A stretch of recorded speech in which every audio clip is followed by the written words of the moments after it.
Bom dia a todas e todos. As nossas boas-vindas a mais esta reunião do nosso ciclo de estudos, hoje focalizando o sábio.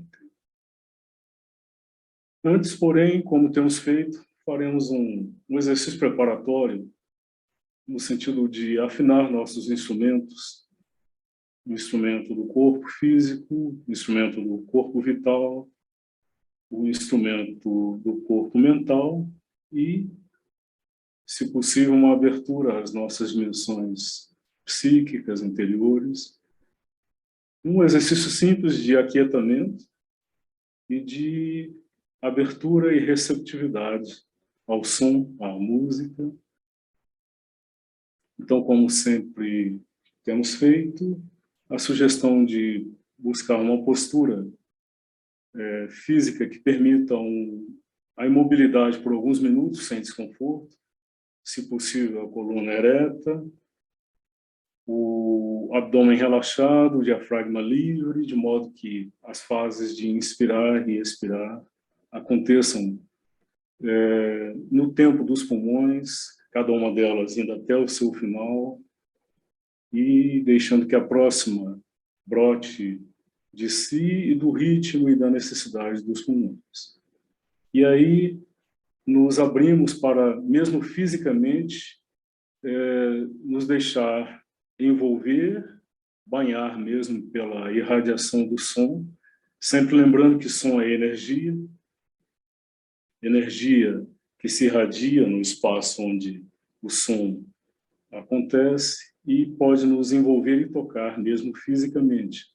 Então, por isso a sugestão de nos deixar envolver com que embeber e banhar pela irradiação do som.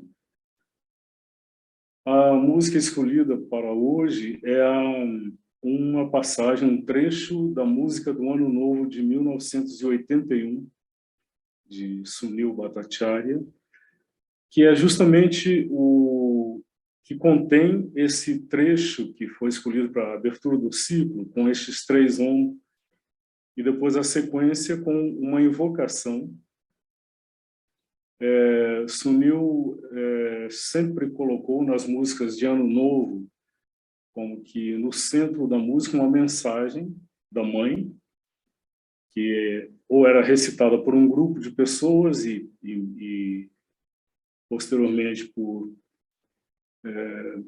dois indivíduos, um homem e uma mulher, e então é feita a recitação desta invocação e é seguida sempre por um canto em sânscrito, geralmente retirado de escrituras sagradas indianas. Então nós teremos hoje justamente a abertura, a invocação e a sequência, o canto. Tanto o texto da invocação quanto do canto serão também visualizados enquanto ouvimos.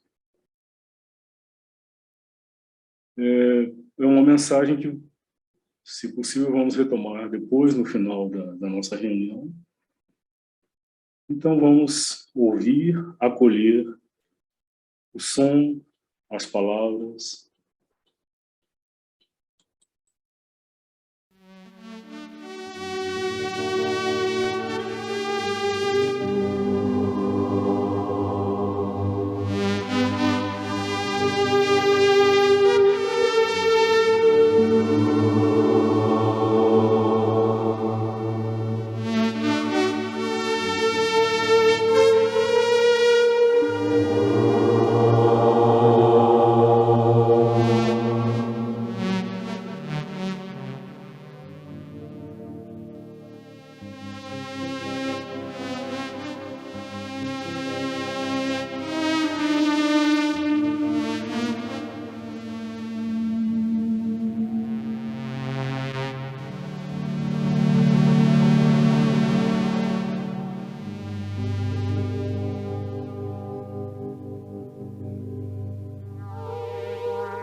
and not a vain semblance of peace, thy freedom, and not a semblance of freedom, thy unity, and not a semblance of unity, for it is only thy peace, thy freedom, and thy unity that can triumph over the blind violence and the hypocrisy and falsehood that still reign upon earth.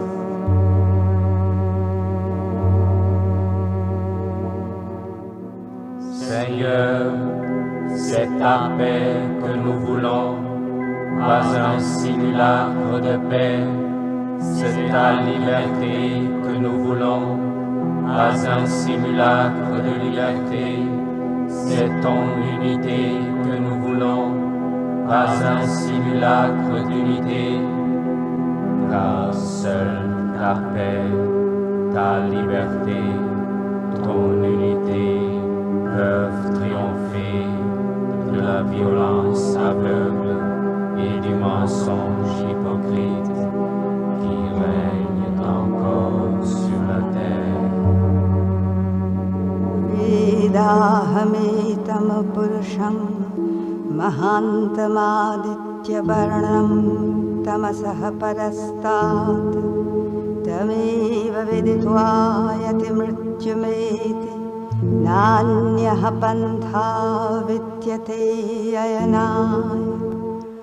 Om prajapatiscarati garbhe antarjayamano bahudha vijayate. Om tasya yonim paripashyanti dhirastasminaha tasthur bhuvanani vishwa tasthur bhuvanani vishwa. या कुन्देन्दुतुषारहारधवला या शुभ्रवस्त्रावृता या वीणावरदण्डमण्डितकरा या श्वेतपद्मासना या ब्रह्माच्युतशङ्करप्रभृतिवीरदेवै सदा वन्दिता सा मां पातु मीरा भगवती निःशेषजाड्यापहा. ॐ सर्वगणे सर्ववरदे सर्वदुष्टभयङ्करी सर्वदुःखहरे देवी महामीरा नमोऽस्तुते. सिद्धिबुद्धिप्रदे देवी मुक्तिप्रदायिनी मन्त्रमूर्ते सदा देवी महामीरा नमोऽस्तुते.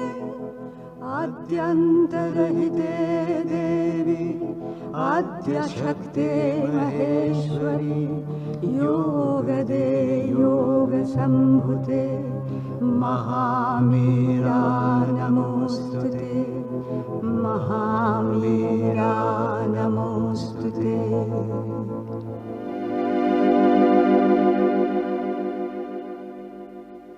ॐ नमो अरविन्दाय ॐ नमो अरविन्दाय ॐ नमो अरविन्दाय ॐ नमो अरविन्दाय.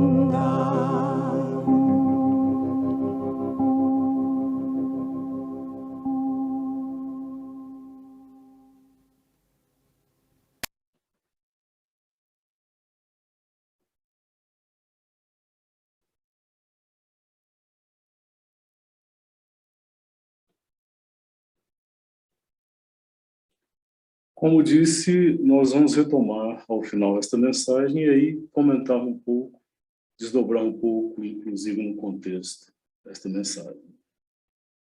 Passamos então diretamente ao nosso canto de Sávitri de hoje,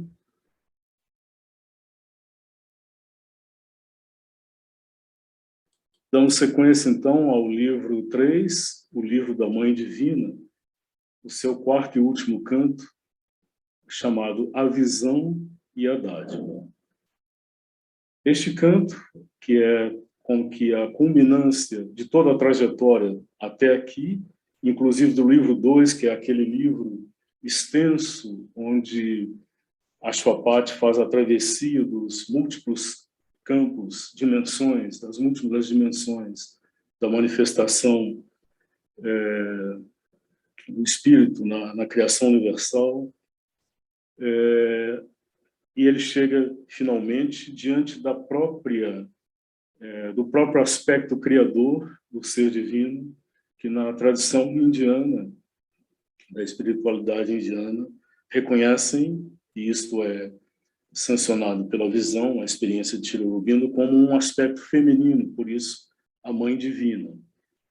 Este canto é basicamente um diálogo entre a própria Mãe Divina e Ashwapati.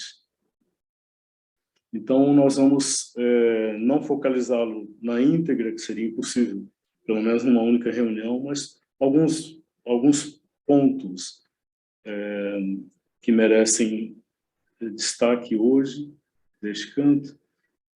Mas ele vai começar com uma passagem que expressa como que quando o Ashwapati está diante da Mãe Divina, a presença, a onipresença da Mãe Divina em tudo, em todos.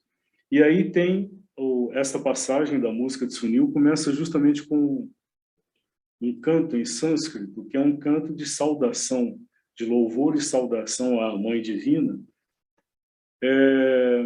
Mas é interessante como, já neste canto, que é extraído de uma escritura indiana, o que é destacado é a presença, a onipresença da Mãe Divina na criação.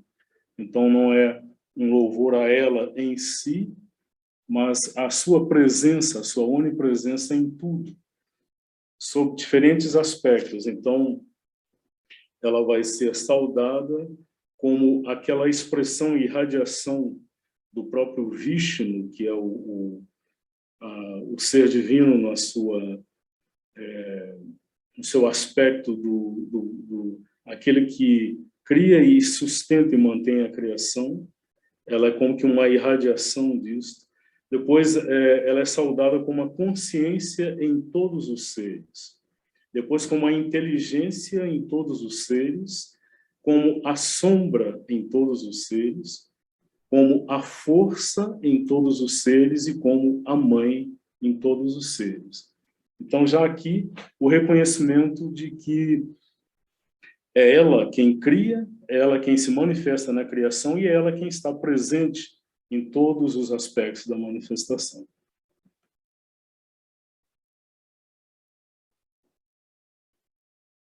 Então, foram selecionados 2 versos sobre os quais Sunil compôs a música.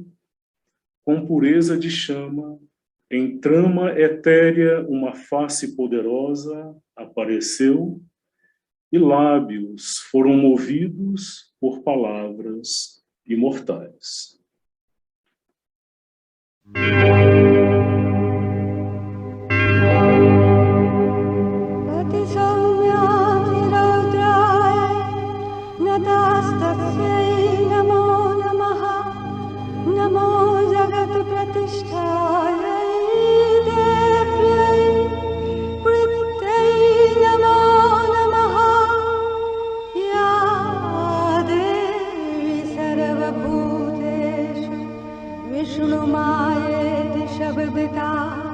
Namaste.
Namastasyai, namastasyai, namastasyai, namo namaha.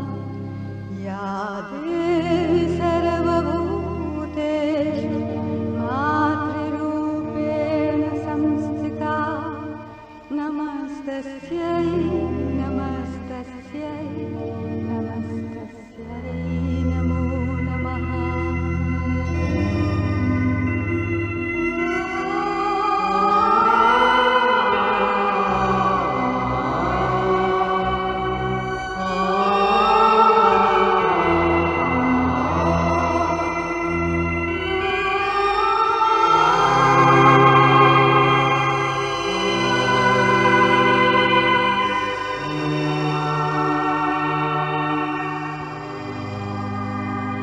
Flame pure, ethereal light, a mighty face appeared, and lips moved by immortal words.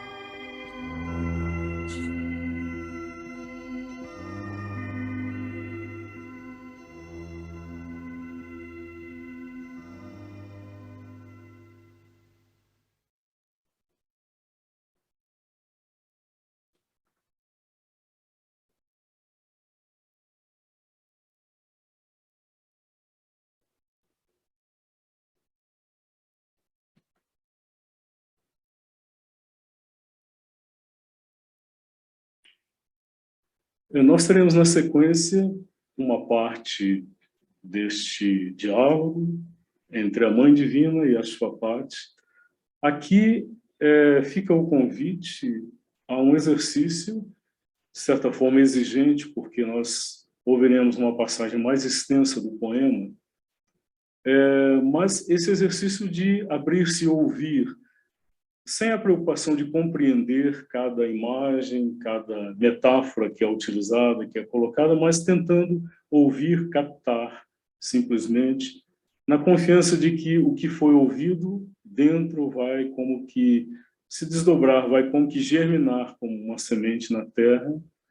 Não teremos condições de analisar o conteúdo de cada verso, de cada metáfora, o que é possível também, e é sempre esclarecedor. Não é possível isso, apenas em alguns pontos mais importantes isso vai ser feito. Então, o exercício de, munidos de atenção e paciência, nos abrirmos a esse desdobramento calmo, mas absolutamente relevante do que é colocado aqui. Ela vai primeiro falar a ele como que reconhecendo como que o sentido singular da realização individual que ele alcançou, mas sempre levando a referência do todo, de que o que ele faz individualmente é sempre para o bem e o benefício do todo. Então, ela vai sempre relembrar isto a ele. Adepto da linha infalível do alto-nascido, não deixes que pereça a luz que as eras suportaram. Auxilia ainda a vida cega e sofredora da humanidade. Obedece à vasta, onipotente urgência de teu espírito. Uma testemunha da conferência entre Deus e a noite, ela, a onipotência, a urgência onipotente do espírito, curvou-se, compassiva, desde a calma imortal e abrigou o desejo, a conturbada semente das coisas. Então, ao voltar-se para a criação, ela acolhe, afirma aquilo que é a semente de todo o impulso de crescimento, de progresso, embora traga em si também um elemento de conturbação, de eventual desequilíbrio, que é o desejo. Assente ao teu si mais alto, cria, persevera. Assente ao teu si mais alto, abre-te, abra-se a presença, a irradiação dele, que não vai se impor, mas que está aí para que ele a aceite. E uma vez a aceitando, assumindo, ele assuma o seu princípio, que é, sobretudo, criação, mas que, na manifestação, exige a perseverança. Não renuncies ao conhecimento, seja vasta tua labuta, não mais em limites terrenos, aprisiones tua força. Faze de teu trabalho um igual com o longo trabalho sem fim do tempo. Viajante sobre as desnudas alturas eternas, palmilha ainda a difícil senda sem prazo, unindo os ciclos com sua curva austera, medida para o homem pelos deuses iniciados. Minha luz estará em ti, minha força será tua força. Não permitas que o titã impaciente dirija teu coração. Não peças, pelo fruto imperfeito, o prêmio parcial. Então, a exigência da pureza, da inteireza, da intenção, que não pode admitir a mais leve mistura de ambição, de cobiça, de pressa, de impaciência. Não permitas que o titã impaciente dirija teu coração. Não peças, pelo fruto imperfeito, o prêmio parcial. Uma única dádiva, engrandecer teu espírito, exige. Uma única alegria, soerguer tua espécie, deseja. Então, se ele pode pedir por um dom, uma dádiva, que seja pelo engrandecimento do espírito. Isso ele pode não só pedir, como exigir de si, do próprio espírito, que cresça. E se há uma alegria à qual ele pode legitimamente aspirar, é a de soerguer a espécie. Soerguer a espécie humana, a humanidade, soerguer a criação como um todo. Então, esta alegria ele pode querer, ele pode desejar. Acima do cego destino e dos poderes antagonistas, imóvel coloca-se uma alta vontade imutável. A sua onipotência deixa o resultado de teu trabalho. Aquele chamado de que aquele que se coloca como um instrumento do Espírito, do Divino, que haja, mas sem apego, sem a expectativa do resultado, deixando a onipotência que o guia, que o rege, o resultado do trabalho. E lembrando, todas as coisas mudarão na hora transfiguradora de Deus. E aí vem uma resposta de Ashwapati.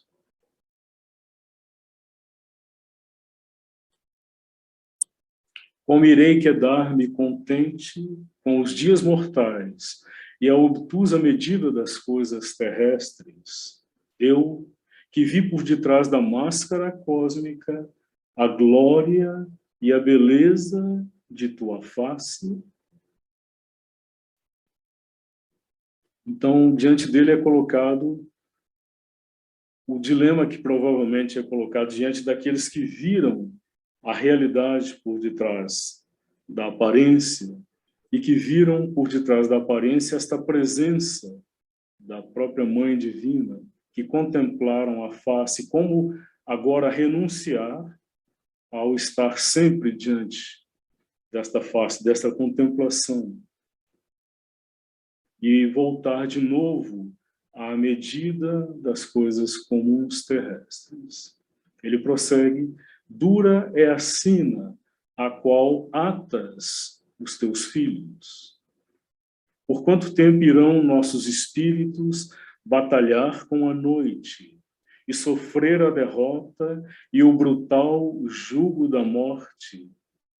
Nós, que somos os vassalos de uma força imortal e os construtores da divindade da raça. Então, a questão que se coloca para aquele que começa a perceber,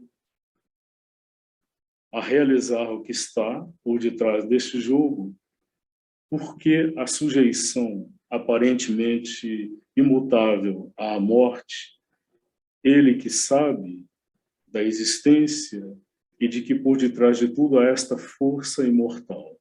E ele que labuta para manifestar a essência divina do ser, do espírito na raça.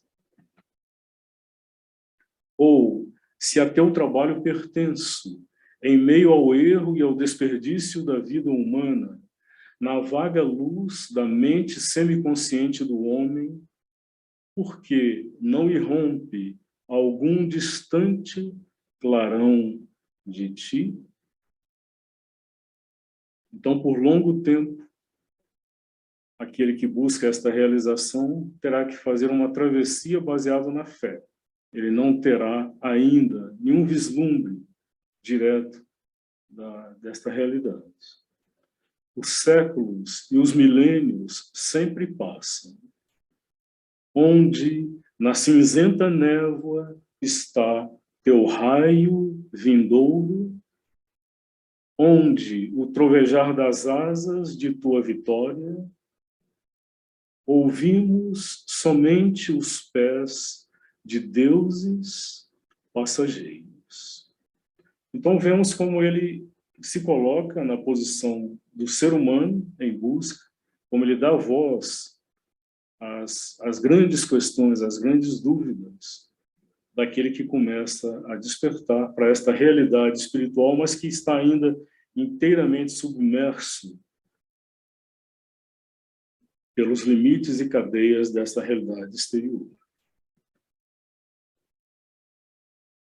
Um plano na oculta mente eterna, traçado para a visão do passado e a profética visão. Os éons repetem para sempre sua ronda imutável. Os ciclos todos são refeitos e para sempre aspiram. Tudo o que fizemos está para sempre por fazer.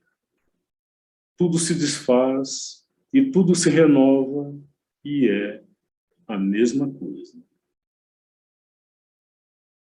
Então, o primeiro vislumbre destes grandes ciclos é talvez o vislumbre de que eles aparentemente são imutáveis. Os éons, as eras se repetem numa ronda imutável e os ciclos se sucedem e são refeitos e aparentemente nada muda. Há um jogo constante de criação, destruição, renovação, mas aparentemente no mesmo lugar.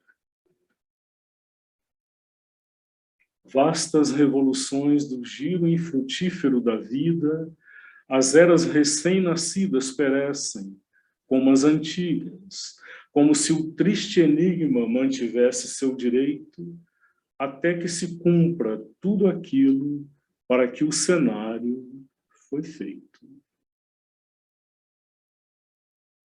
Então há um enigma que não será resolvido, aparentemente, até que tudo se cumpra no cenário, que é a criação universal, que foi criado para que esse grande drama da evolução da consciência acontecesse. Pequena por demais é a força que agora conosco nasceu, tênue por demais a luz que furtiva se insinua pelas pálpebras da natureza.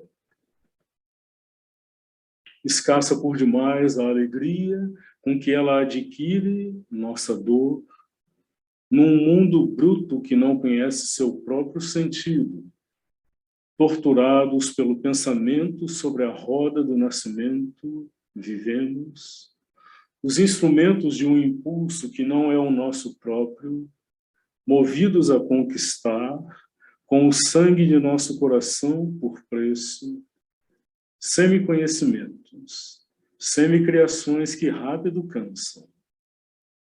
Uma frustrada alma imortal em membros que perecem, desconcertados e batidos, labutamos ainda.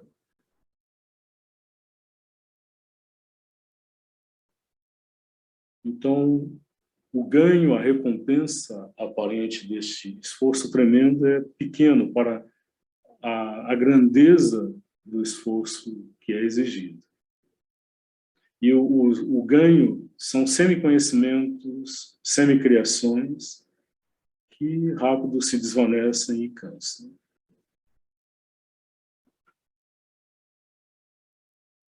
Anulados, frustrados, consumidos, sobrevivemos ainda.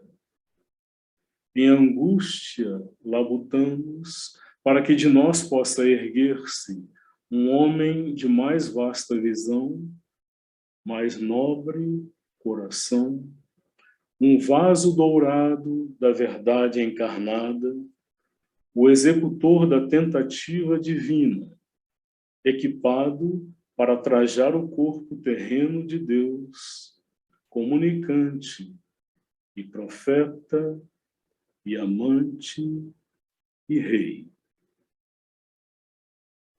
Então ele assume por inteiro, por identidade, a condição humana, mesmo sendo daquele que já despertou e busca, e faz da sua busca um labor consciente e voluntário, mas ele sabe, ao mesmo tempo, que o que ele busca e prepara não é um ganho pessoal, individual, mas é algo que aqui a criação, a humanidade inteira está destinada. Então, ele antecipa essa visão deste ser que deve como que erguer-se de nós, erguer-se a partir do estágio atual da humanidade, este ser que será dotado de uma mais vasta, mais abrangente visão, um coração mais nobre, não cativo dos caprichos momentâneos, um vaso dourado da verdade encarnada.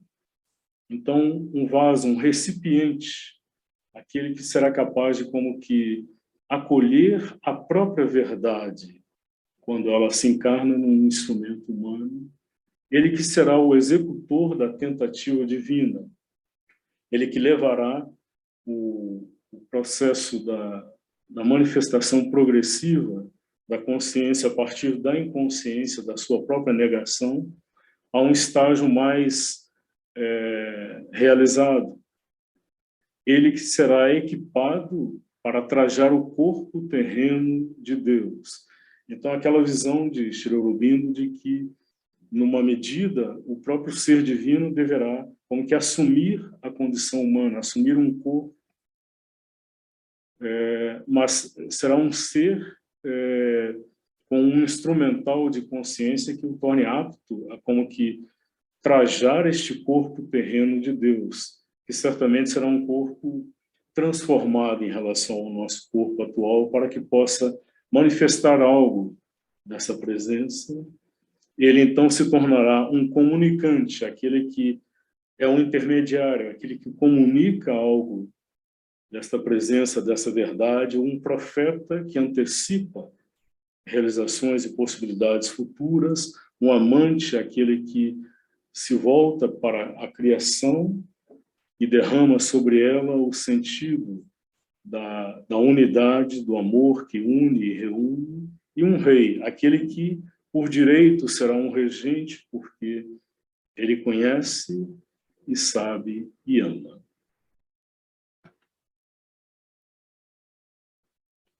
Eu sei que tua criação não pode falhar, pois mesmo em meio às névoas do pensamento mortal, infalíveis são teus passos misteriosos.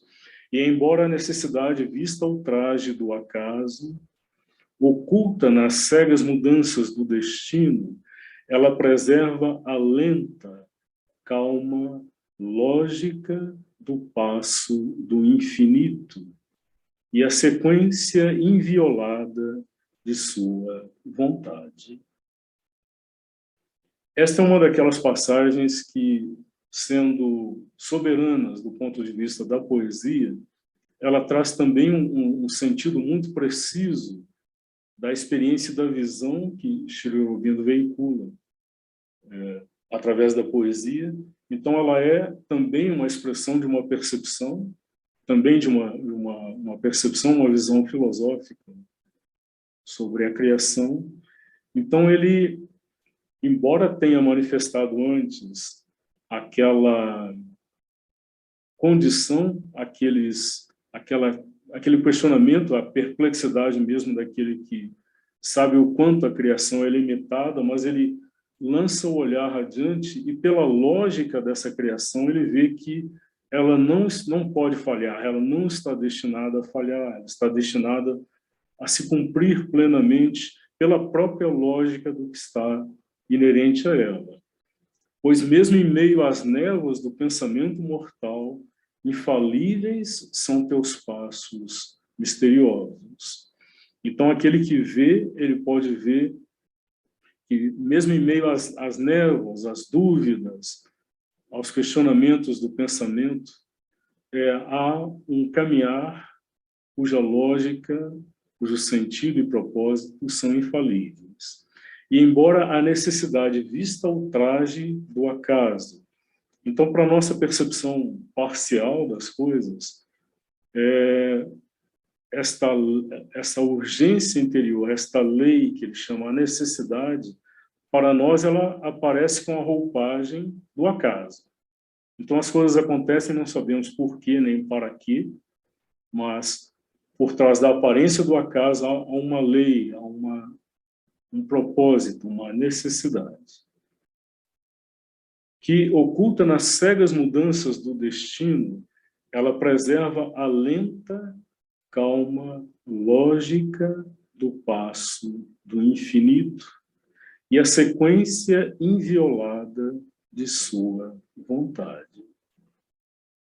Esta lenta e calma lógica do passo do infinito é aquilo que, em A Vida Divina, a síntese do yoga, ele vai nos mostrar como o desdobramento lógico do propósito que deu origem e que vai seguindo a sua lógica no processo da evolução, em que de dentro de estágios onde essa consciência, este ser, está ainda mais limitado ou delimitado, vai progressivamente emergindo, ou vão emergindo estágios onde há uma liberdade, uma plenitude, uma posse maior do ser, da consciência e da vontade.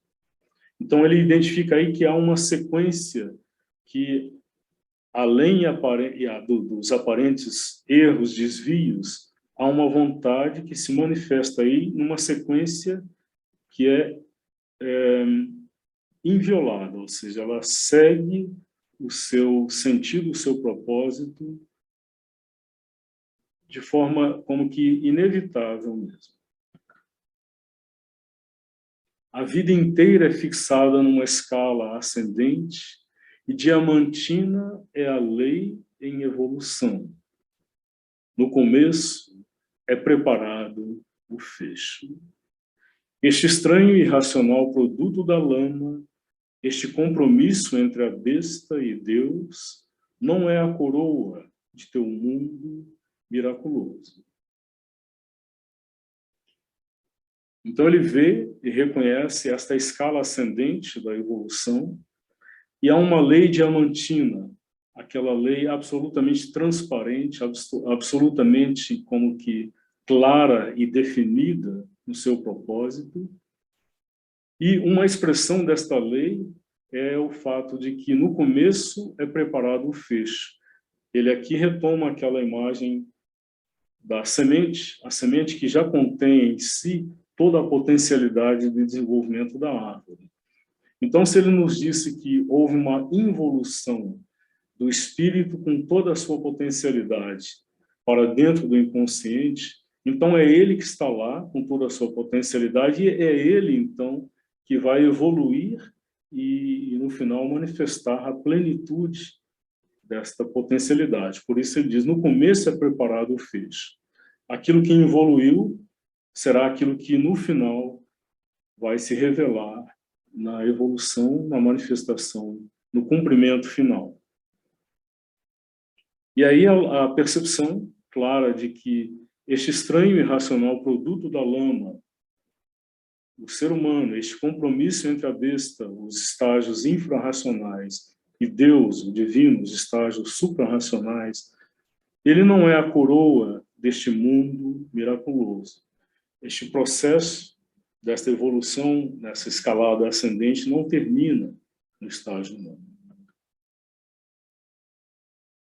Eu sei que irá modelar as células inconscientes, uno com a natureza e da mesma altura do firmamento, um espírito vasto como o céu continente, e arrebatado pelo êxtase de fontes invisíveis, um Deus decaído e pela queda tornado maior.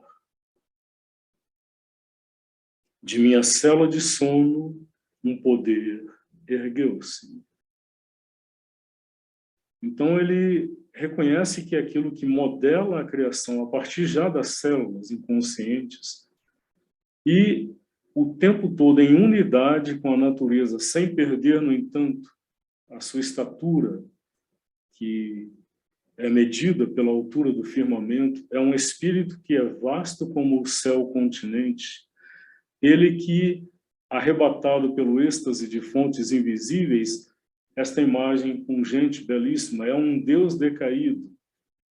Então, ele está aqui como que mergulhado no sono, esquecido das suas potencialidades, e vai só gradual, laboriosamente recuperando-as.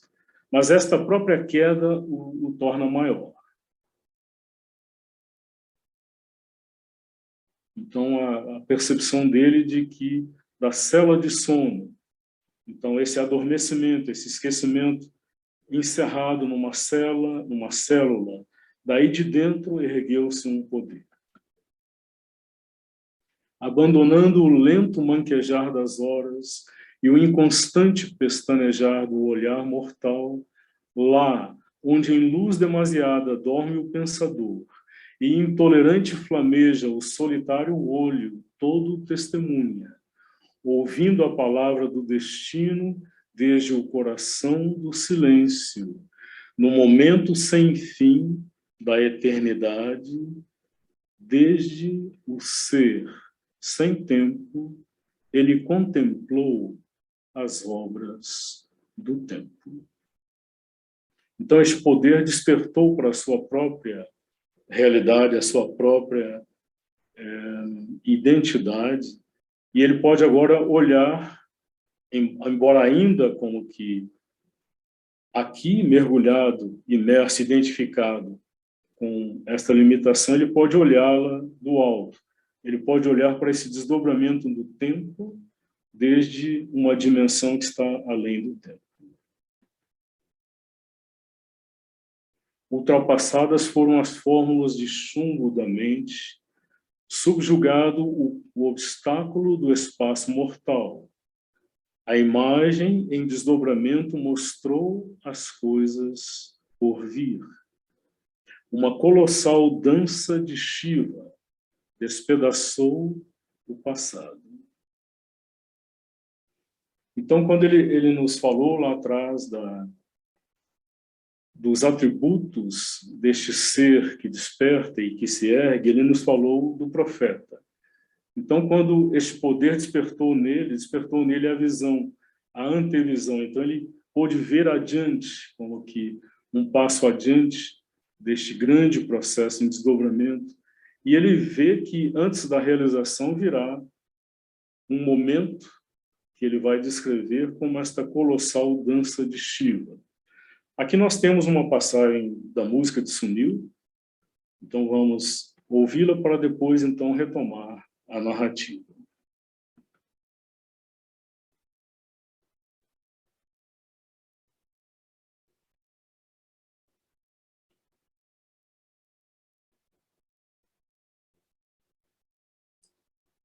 Só uma curiosidade lateral, mas para quem é mais ligado aos aspectos da música em si, aqui aparece um elemento peculiar, que é uma guitarra elétrica, inclusive com distorção, aqui nesta passagem musical de Sunil.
Giant dance of Shiva tore the path.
Vasyanya sunustanayo vijavagane sate sumati bhuratvasme.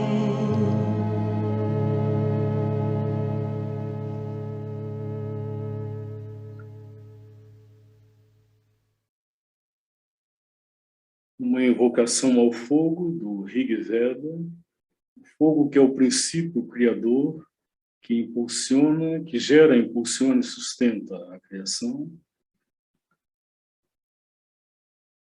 Então, a sequência da visão de Ashwapati, ultrapassadas foram as fórmulas de chumbo da mente, subjugado o obstáculo do espaço mortal.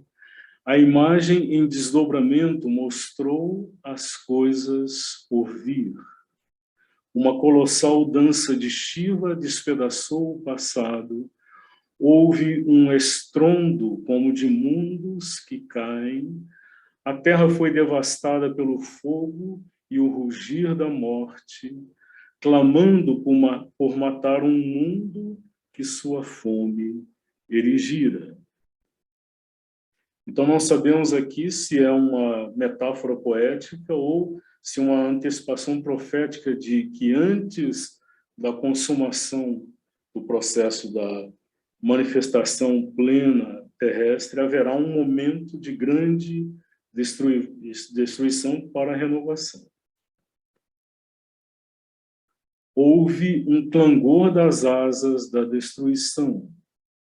O grito de guerra do Titã ressoava em meus ouvidos, alarme e rumor sacudiram a noite encouraçada. Eu vi os flamejantes pioneiros do Onipotente sobre a margem celestial, que se volta para a vida, descendo aglomerados as escadas de âmbar do nascimento. Então, após essa breve descrição deste momento de destruição, ele imediatamente vê e vai começar a descrever como que uma grande descida, uma grande manifestação daqueles que ele chama os flamejantes pioneiros do Onipotente. Então, teremos mais uma passagem musical de Sunil, e depois seguimos com a narrativa de Ashwapati.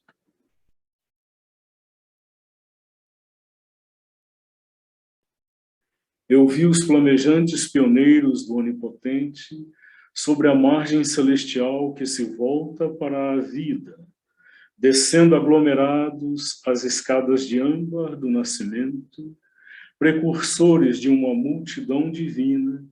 Das trilhas da estrela matutina, eles vieram para dentro do espaço exíguo da vida mortal. Voltaremos a esse canto posteriormente, e aí, em condições de apresentá-lo inteiro. Como ele começou com pelo menos inicialmente funcionou o início da apresentação, que é justamente aquela mensagem do Ano Novo de 81,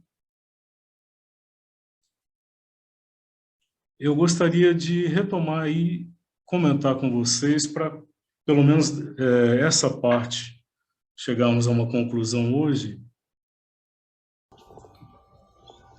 A mensagem que foi lida, como disse, é uma mensagem da mãe, e ela nos diz, é uma prece, é uma invocação, né? Senhor, é tua paz que nós queremos, não um simulacro de paz. É tua liberdade que queremos, não um simulacro de liberdade. É tua unidade que nós queremos, não um simulacro de unidade. Pois é somente tua paz,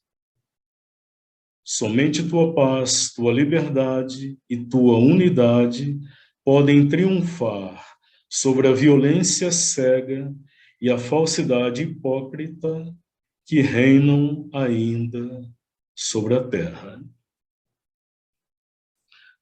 A mãe escreveu isso, é parte de uma das preces e meditações, há décadas atrás, refletindo possivelmente um momento possivelmente um momento do mundo, um momento evolucionário que certamente se estende ainda hoje. Então, o que ela ou o que ela evoca aqui é absolutamente atual. Quando ela se dirige ao ser divino, manifestando essa aspiração de que a paz, a liberdade e a unidade dele se manifestem, porque o que nós realizamos até então são apenas aparências, simulacros de paz. Então, a paz, na maioria das vezes, é apenas um compromisso entre um conflito e outro, é um momento ou uma passagem momentânea de ausência de conflitos, mas isso não seria a paz como o que a mãe nos deixa entrever que seria a paz, como esse estado, essa condição, este fundamento sólido, inabalável, que é próprio, é um atributo próprio do ser divino. E, em seguida, a liberdade. Então, da mesma forma, as liberdades que conseguimos são apenas ainda parciais, são superações parciais e muitas vezes equivocadas mesmo do que seria este princípio, este fundamento de liberdade. Naquele texto, Liberdade, Igualdade, Fraternidade, Divindades da Alma, Sri Aurobindo nos deixa claro que a liberdade é um atributo do ser divino, não é apenas uma conquista, um ideal político a ser realizado e alcançado e conquistado, mas é um fundamento do ser. E lá naquele texto, Sri Aurobindo nos mostra de maneira magistral, incontornável, que não existe liberdade individual sem que ela se estenda para a afirmação do direito à liberdade do outro, dos outros. E o que nós vemos hoje é justamente o contrário disso. A liberdade afirmada como o direito a fazer o que eu quiser fazer, o direito a dispor dos meus direitos que são limitados, a sobrepô-los, inclusive, ao direito dos outros. Essa distorção máxima disso que se fala, do direito da maioria de impor os seus direitos sobre as eventuais minorias. Então, é uma contrafação completa do sentido de liberdade compreendida como este atributo do ser. É uma distorção quase tão grande, ou tanto quanto aquela distorção que no livro A Evolução dos Bichos, de George Orwell, ele fala há uma criação de um... Agora, desculpem, eu não sei se eu estou falando A Evolução dos Bichos ou de 1984. O fato é que, ou é a mesma coisa, desculpem, mas o que ele fala é de uma distorção tamanha em que é criado um ministério da verdade para veicular as maiores mentiras e falsidades. Isso é chamado o Ministério da Verdade. Então, hoje se propaga, se proclama a chamada liberdade como o direito de oprimir. Então, nada mais distante do que seria esta liberdade real de que a mãe nos fala aqui. E, no fim, da unidade. Tudo o que conseguimos até então são aparências, são tentativas de chegar a unidades, a unificações, a acordos, compromissos dentro de uma mesma nação, entre grupos de nações, mas nada é ainda a realização desta unidade, sobretudo da unidade como compreendido por Sri Aurobindo e a mãe, que é a afirmação da pluralidade, da diversidade. O que muito se tentou e ainda se tenta é uma unidade que imponha a uniformidade. ou seja, a negação completa da unidade, que é como que o princípio subjacente à manifestação na multiplicidade. Então, Sri Aurobindo nos diz isso de forma inequívoca. A unidade aqui escolheu manifestar-se por meio da multiplicidade, da diversidade. E o que se vê muitas vezes, frequentemente, é a tentativa de imposição de um conceito, uma percepção de unidade, que é uniformidade, que é a negação do diferente. Então, vemos muito isso no mundo hoje, no Brasil, mas no mundo como um todo, movimentos emergentes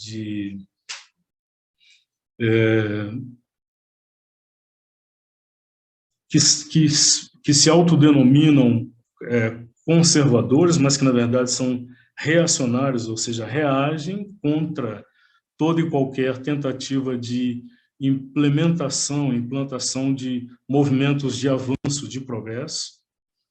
Então,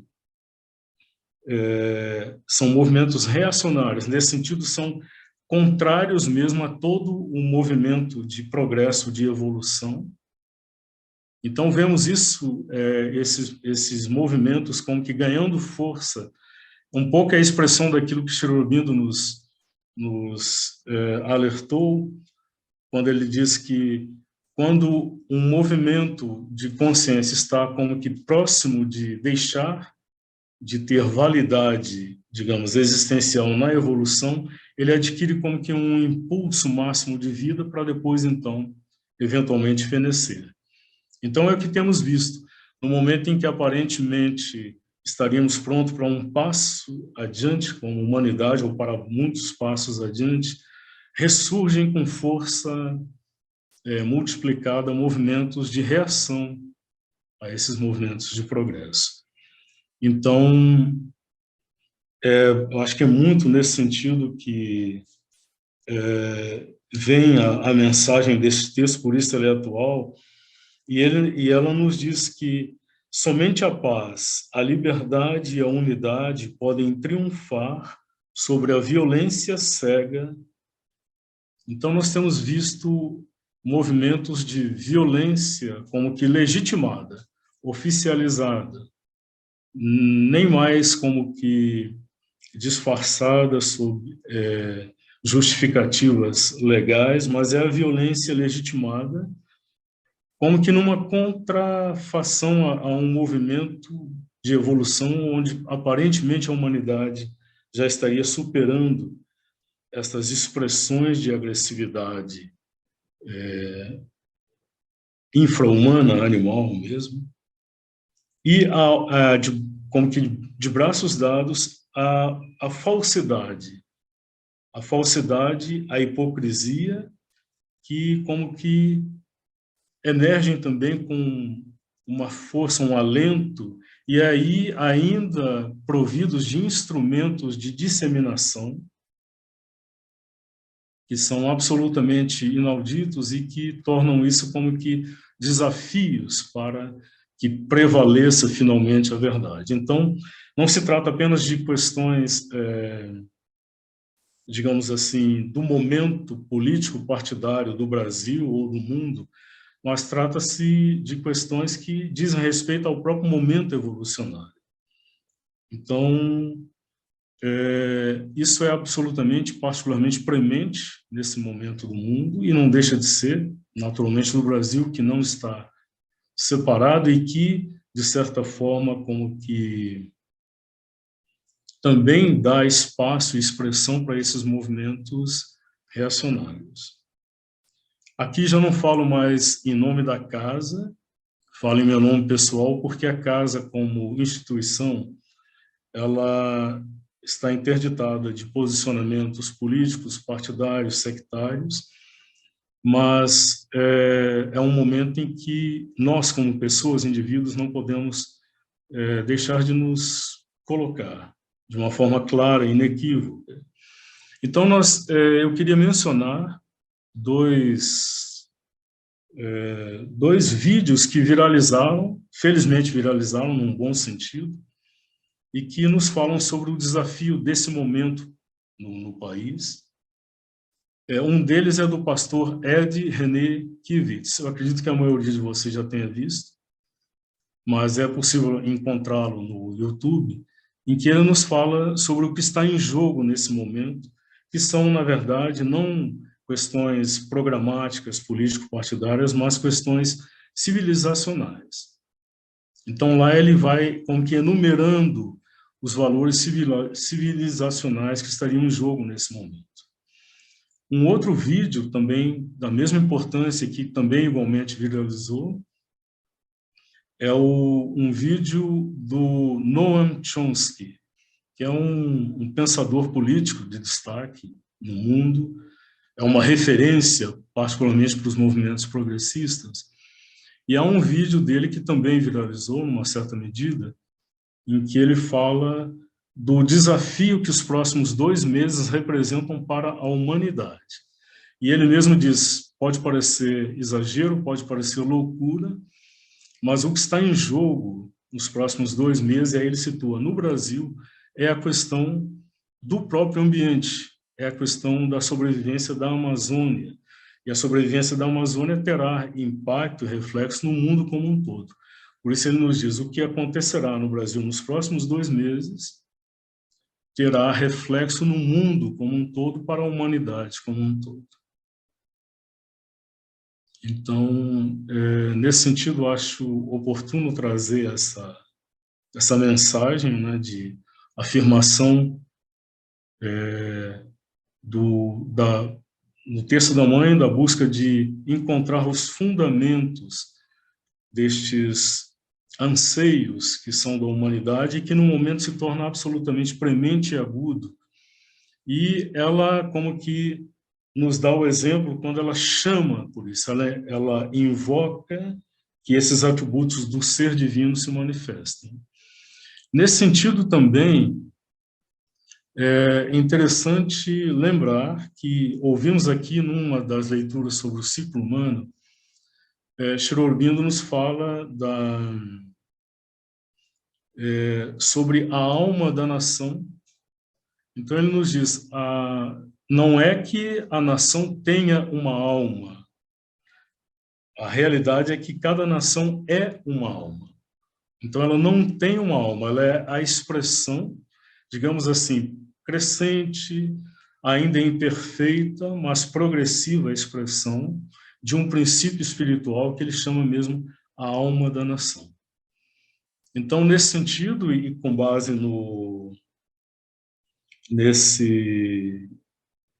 nessa invocação, nessa oração, nessa prece da mãe, ela chama por esses atributos do divino, acho que podemos chamar também pela alma da nação, no caso, mais especificamente, a alma do Brasil, para que ela desperte, para que ela, como que, de alguma forma, através dos seus veículos, instrumentos que somos nós, as pessoas, os indivíduos, as consciências individuais, que ela possa, como que, assumir também como individuação espiritual, algo nesse esforço que, no momento, é um esforço de superação da mentira, da falsidade pela verdade. Então, com base num verso de Sri Aurobindo, de Savitri, que diz: ergue-te, ó alma, e vence o tempo e a morte. Eu me permiti formular uma expressão condensada que seria: ergue-te, ó alma, e vence a falsidade e a morte. Então, isso, para quem queira, pode ficar como uma fórmula mais condensada, uma expressão, cada um naturalmente pode encontrar a sua, mas através disso podemos como que evocar, invocar que esta identidade espiritual, esta alma da nação brasileira possa como que vir à frente nesse momento que é decisivo para o Brasil e para o mundo. Ergue-te, ó alma, e vence a falsidade e a morte. Bom, eu vou tentar resgatar, ver se conseguimos projetar mais uma vez essa apresentação sobre esta fala da mãe. Se conseguirmos, ótimo, se não, fecharemos com uma rodada ainda de conversa sobre ele.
Of peace, thy freedom, and not a semblance of freedom, thy unity, and not a semblance of unity, for it is only thy peace, thy freedom, and thy unity that can triumph over the blind violence and the hypocrisy and falsehood that still reign upon earth.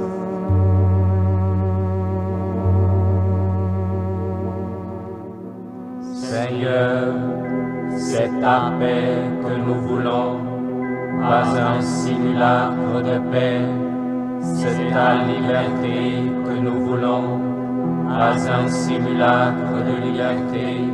C'est ton unité que nous voulons, pas un simulacre d'unité, car seule ta paix, ta liberté, ton unité peuvent triompher de la violence aveugle et du mensonge hypocrite qui règne encore sur la terre.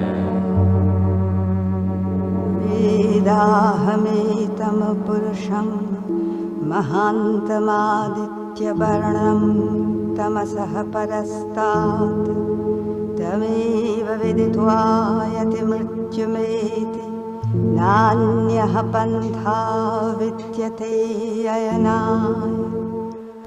ॐ प्रजापतिश्चरति गर्भे अन्तर्जायमानो बहुधा विजायते।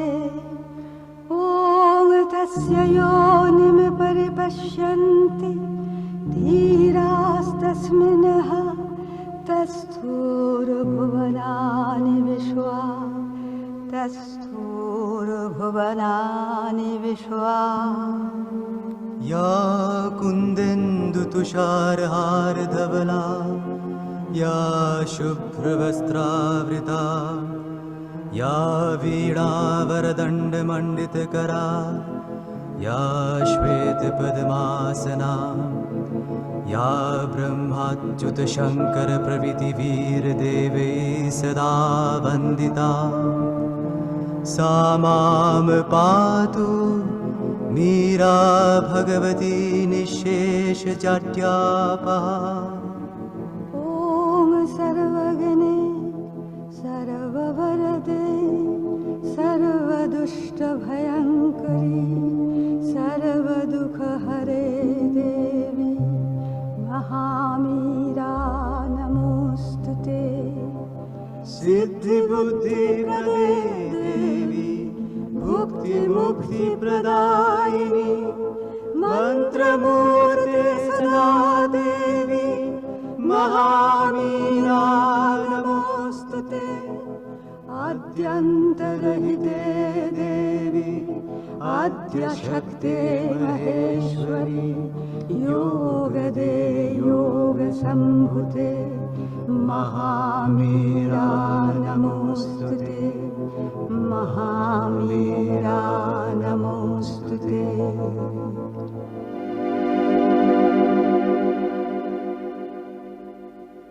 ॐ नमो अरविन्दाय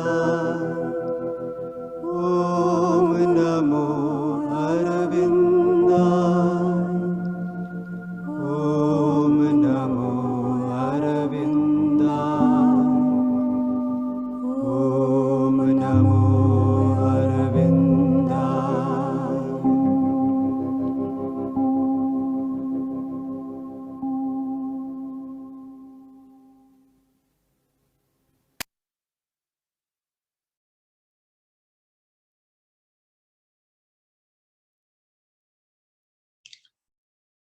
Então, vamos retomar este canto de Savitri na próxima reunião dedicada a Savitri, né? E aí, com a expectativa de que a gente possa vê-lo inteiro, é um canto, acho que deu para perceber, né? Da maior beleza, e não apenas a beleza poética, mas tudo aquilo que ele nos aponta para o sentido da evolução e do papel nesta evolução da consciência humana, enfim,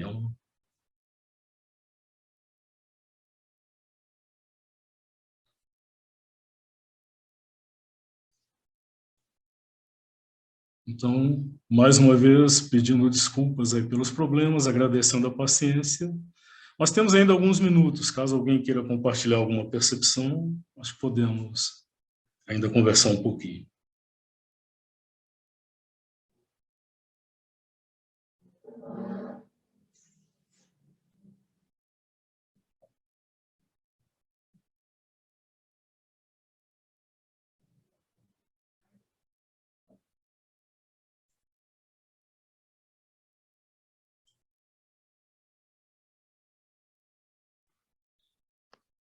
Oi, Ricardo, tudo bem? Tudo bem, Marcos? Tudo. Esse texto que você falou, essa prece, é na Preces e Meditações que a mãe fala sobre, faz essa invocação à alma da nação? Não, não. Este texto que nós ouvimos na música de Sunil, na música do Ano Novo de 1981. Esse, sim, é de Preces e Meditações. Aquela invocação à alma da nação foi uma adaptação que eu fiz a partir de um verso de Savitri. Ah, tá bom. Isso aparece, então, em Savitri também, nesse canto que a gente estava... que você estava... Não, não. Esse verso aparece, se não me engano, no canto 7, é o canto do Yoga de Savitri, um momento em que ela, como que na aproximação da morte de Satyavan, ela, de certa forma, como que deixa que prevaleça o lado humano, ela quase que sucumbe à tristeza pela aproximação da morte de Satyavan, e nesse momento, então, ela recebe como que um comando interior, uma voz interior, que faz um chamado para que ela relembre qual é o sentido da sua missão, e neste chamado existe essa frase: ergue-te, ó alma, e conquista ou vence o tempo e a morte. Então, dela eu fiz essa adaptação, e vence a falsidade e a morte. Mas esse verso está lá no livro 7, salvo engano, no canto 1 de Savitri. Tá. Não, porque eu até escrevi no chat, me lembrou um texto do próprio Sri Aurobindo, que ele fala sobre a alma da nação. É um texto da juventude, né? Quer dizer, Sim. Daquela época, o Bande Mataram, que ele estava envolvido na política em 1908, Sistema de Educação Nacional. E esse texto que eu traduzi, eu estou Sim.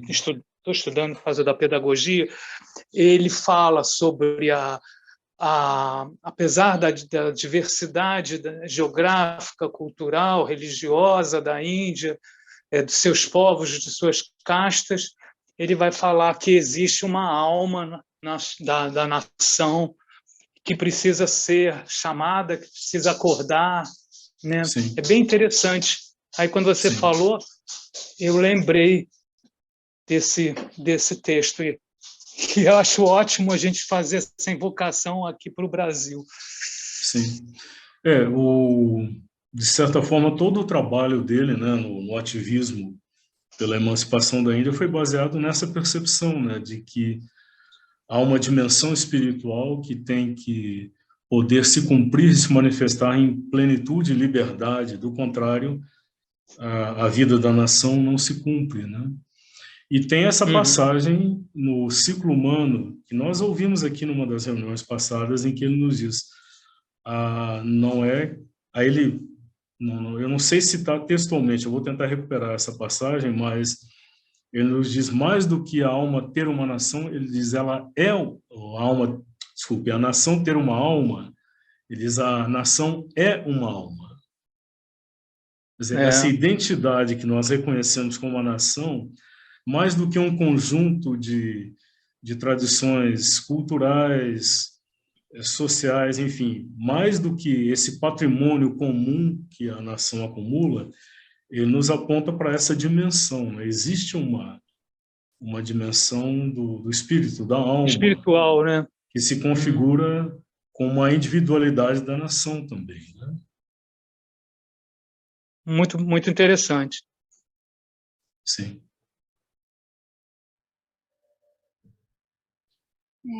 Bom dia a todos. Sabe, teve um momento, né, que fala assim, uma passagem falando de um momento de uma grande, né, de destruição, até com D maiúsculo, né? E você até falou assim que seria algo profético, né? Estaria ali imbuído, né? E aí eu fiquei pensando exatamente também nesse momento que estamos todos atravessando na Terra, né? Com todas essas questões, né?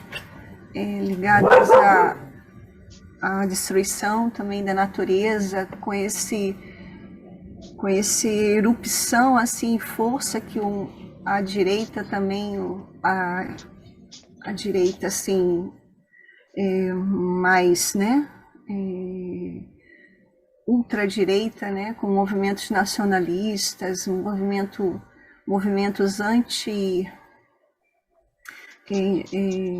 buscando, né, a preocupação com o capital acima do outro, né, do valor humano, e todos esses mecanismos também de fake news, da falsidade, né, se erguendo com força, né, e sendo cultuado, né. Então, aí todas essas coisas, aí eu fiquei pensando, e o mais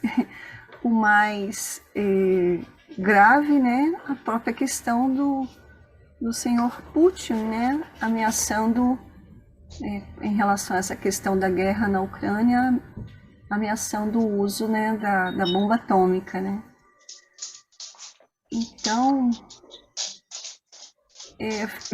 fica assim, né, será que teremos que atravessar isso, né,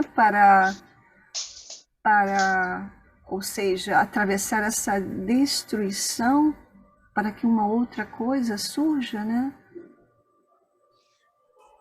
Como eu disse, eu não conheço, eu vou até procurar para ver se existe alguma referência do próprio Sri Aurobindo a esta passagem do poema. Tem alguns registros em que ele comenta com discípulos que eram também poetas, determinadas passagens. Mas lá eles sempre, ou uma tônica geral é a de que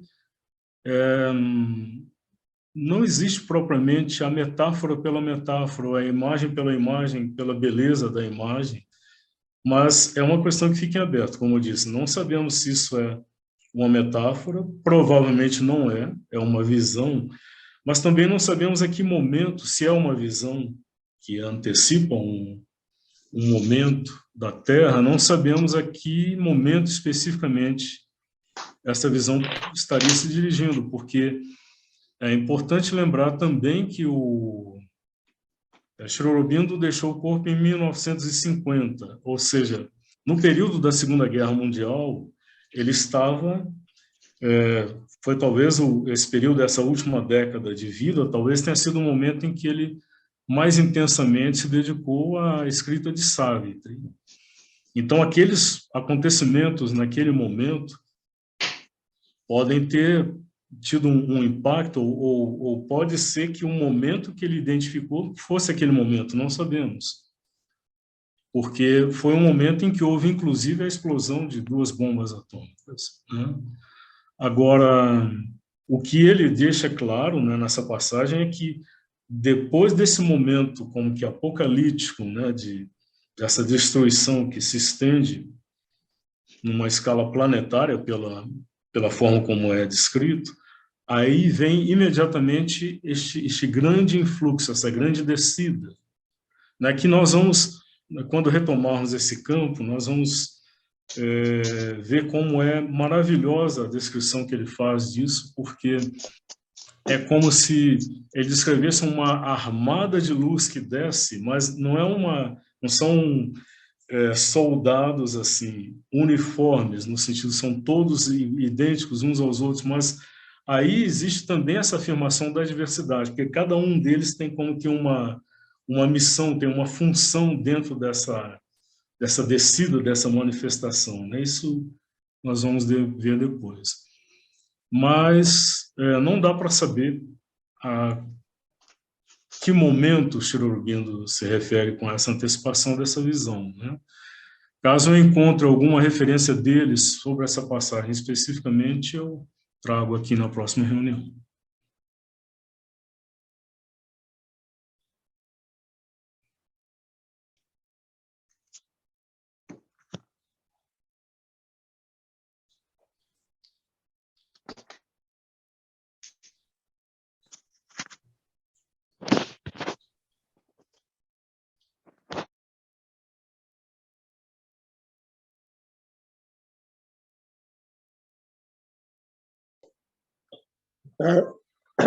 Ricardo, Sim, Luciano. não, eu só queria colocar, no caso que você falou, é que nós temos um pouco da história do passado, como conhecê-la. Então, a experiência da Segunda Guerra Mundial, com as bombas de Hiroshima e Nagasaki, nos deu um olhar sobre o que é isso, certo? Que ela se referiu, né? Mas nós não temos o outro olhar, que é o que Chomsky colocou, que é a questão de que, se nós não tivermos mais florestas, o clima não vai ser o mesmo. Então, assim, não podemos ficar esperando atravessar o Rubicão, né? Ou seja, vamos ver como vai ser lá do jeito. Não, depois não vai ter volta, né? Ou, não é que não vai ter volta, a volta vai ser muito mais difícil do que não fazer, né? Ou seja, manter a floresta de pé, manter os povos que vivem lá, vivendo lá, né? Isso, nesse momento, passa nesse momento político atual, né? Nós temos 2 propostas, né? Tá? Olhar está perto de nós, né? A história mundial, isso, sim, nós temos esse olhar, mas temos que ver agora aqui, debaixo dos nossos pés, né? Câmbio de desligo. Todos os observadores sérios alertam que esse risco de uma conflagração agora que eventualmente inclua até artefatos nucleares é um risco real. Mas o que você traz é que existem outros riscos igualmente sérios, né? Existem outras formas de destruição que estão justamente em andamento no momento, né? O que o Chomsky alerta é que, a partir de estudos, né, sérios, né, sobre o, o desenvolvimento desse processo de destruição da floresta, ela estaria se aproximando já do ponto de não retorno. Então, se ela chegar a esse ponto, aí é como você diz, não quer dizer que a vida vai se extinguir, mas ela vai prosseguir, possivelmente, em condições muito mais difíceis, muito mais desafiadoras, né? Então, se é um momento que Shri Aurobindo antecipou e profetizou, esse que nós estamos vivendo, não sabemos. Mas que existem riscos reais nesse momento de destruição em escala global, é um fato também, né?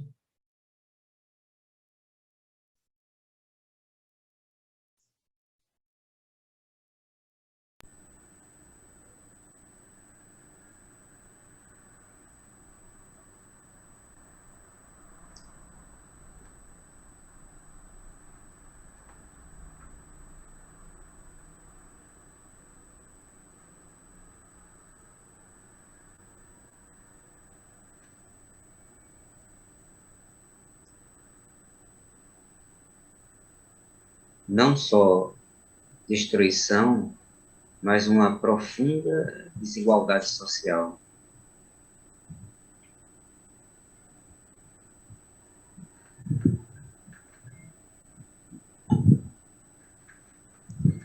Sim, o modelo...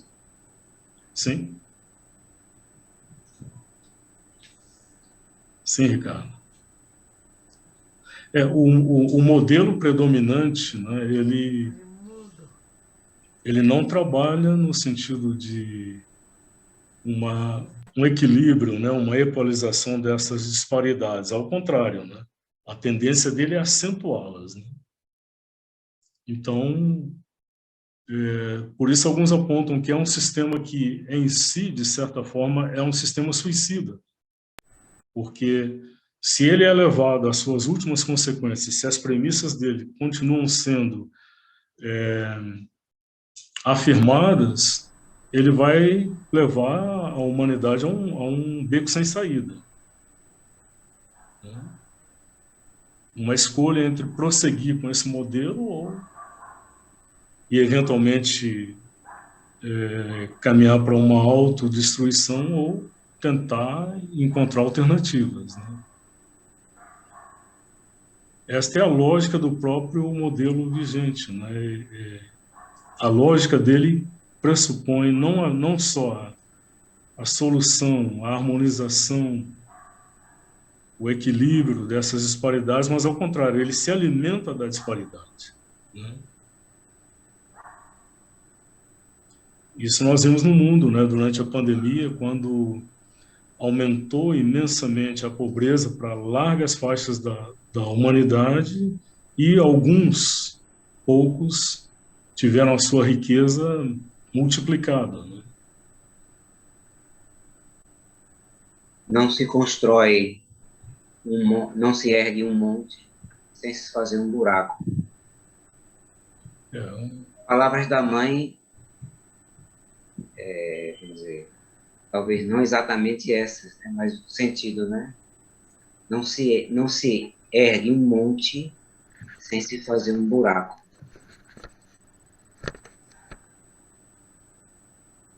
E pensar também... O buraco é doloroso, né? Essa questão também eu fico pensando da destruição como a única saída, né? O único caminho frente a forças tão resistentes, né? Que resistem a mudar, né? E aí tem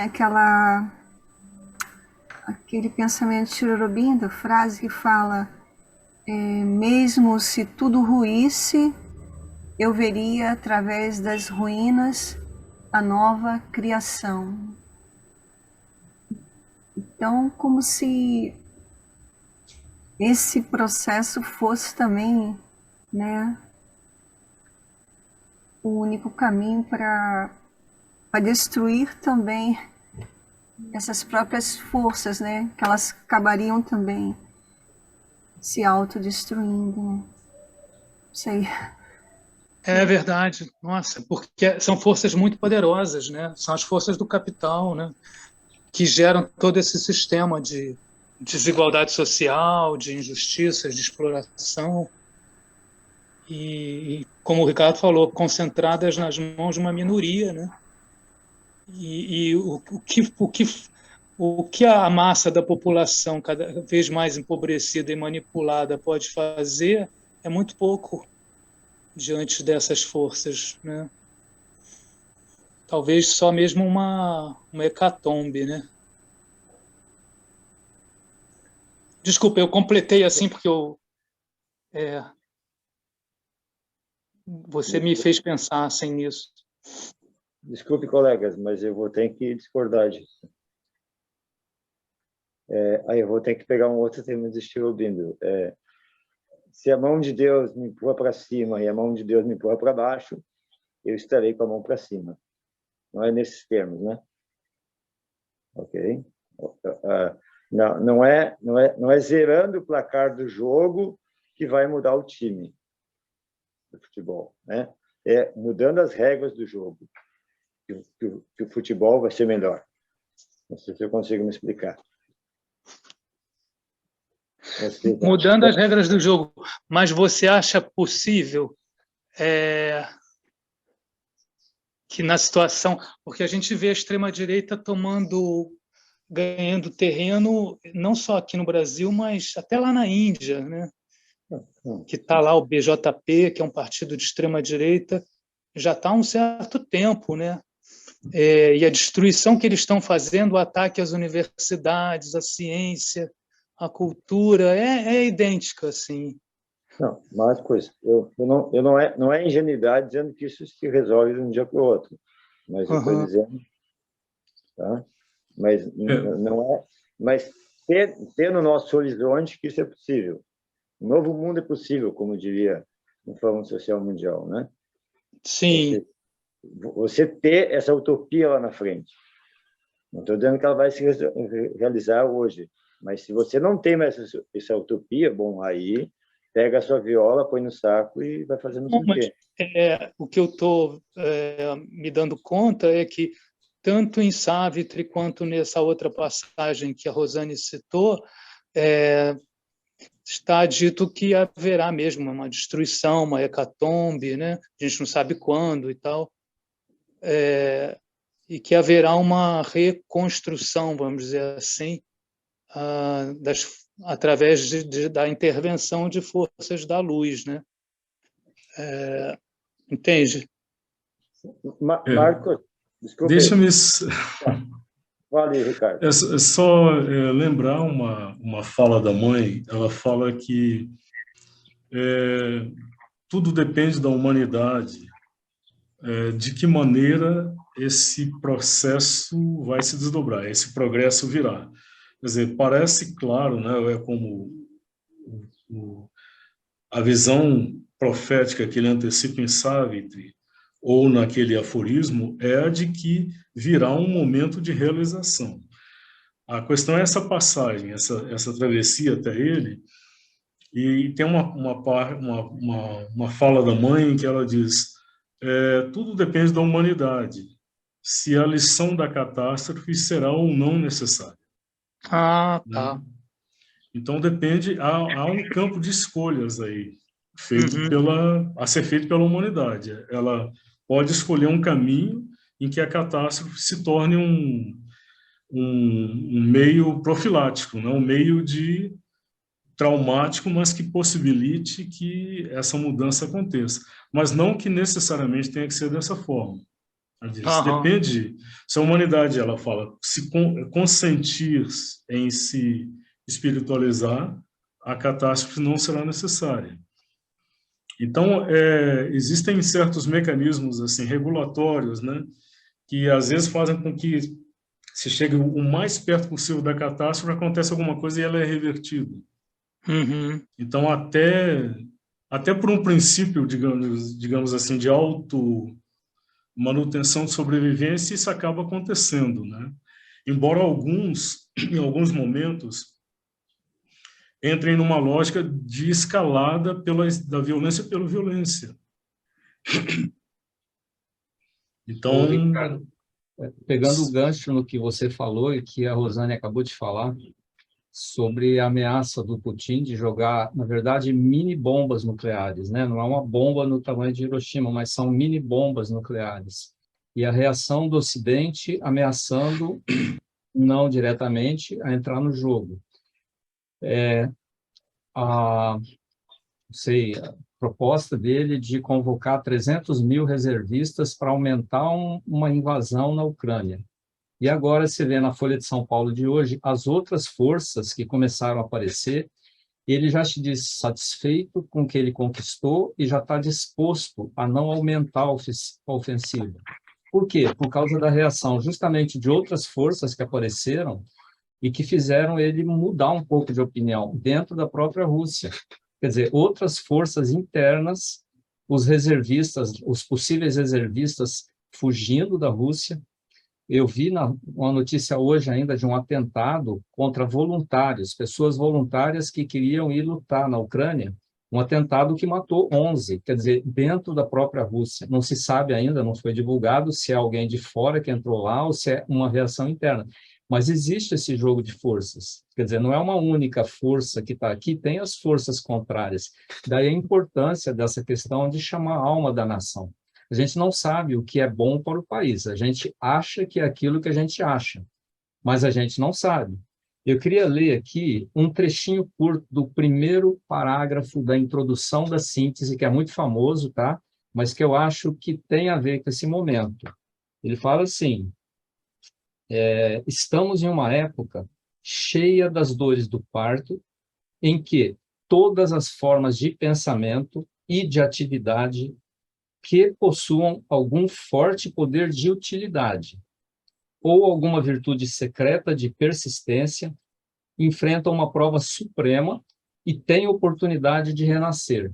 Quer dizer, o mundo hoje se apresenta como um enorme caldeirão de Medeia, no qual todas as coisas são lançadas, despedaçadas, experimentadas, combinadas e recombinadas, seja para perecer e servir de material esparso para novas formas, seja para emergir rejuvenescidas e mudadas, prontas para um novo termo de existência. Isso ele escreveu lá na década de 1910, 1920. Isso não parou, não terminou.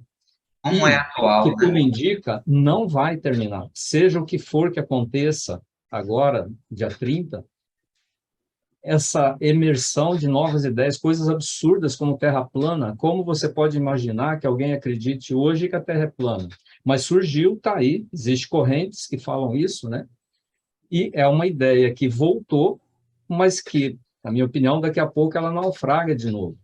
Agora, por que que voltou? Quantas ideias absurdas estão surgindo por aí como verdades absolutas? Talvez porque tem algum elemento de uma verdade parcial. Terra plana eu não encontro nenhuma, mas, enfim. E que estão surgindo e que vão se recombinar e vão perecer. Isso vai continuar.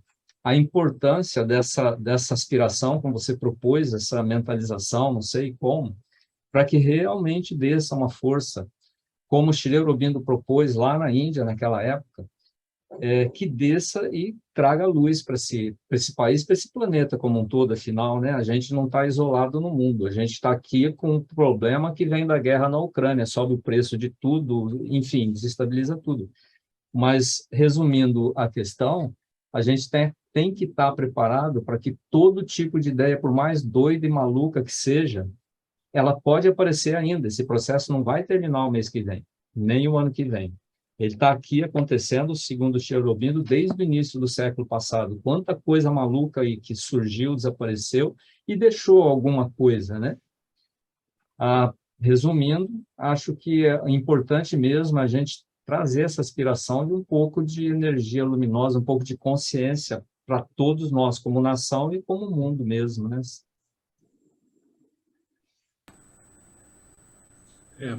Como a hora já está avançada, acho que podemos, tendo ouvido as palavras de Sri Aurobindo, acho que podemos hoje ficar aqui, né? E vamos ter a oportunidade de retomar essa conversa, esse debate, né? Então, no próximo domingo, a Vida Divina com Ariamani. Né? Tá certo. Bom domingo, pessoal. Bom domingo para todos. Boa semana, então. Até o próximo domingo. Bom domingo para todos. Obrigada.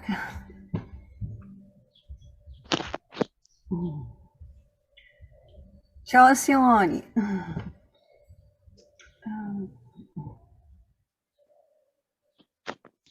Namastê. Om Namo Bhagavate. Jai Shri Ma. Ricardo, você poderia repetir só aquelas palavras que você falou, que você sugeriu? Sim. Ergue-te, ó alma, e vence a falsidade e a morte.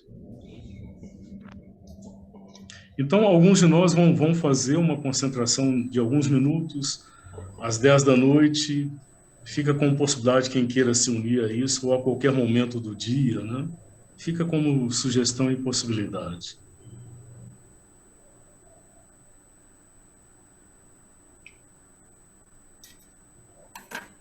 Obrigada.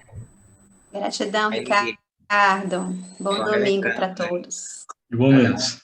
Cada um em seu tempo, né? Isso. Concentração, sem Zoom, né? Para não se pensar que tem que ligar o Zoom. Não. Cada um quebrando as suas resistências, né? Se consentindo em mudar.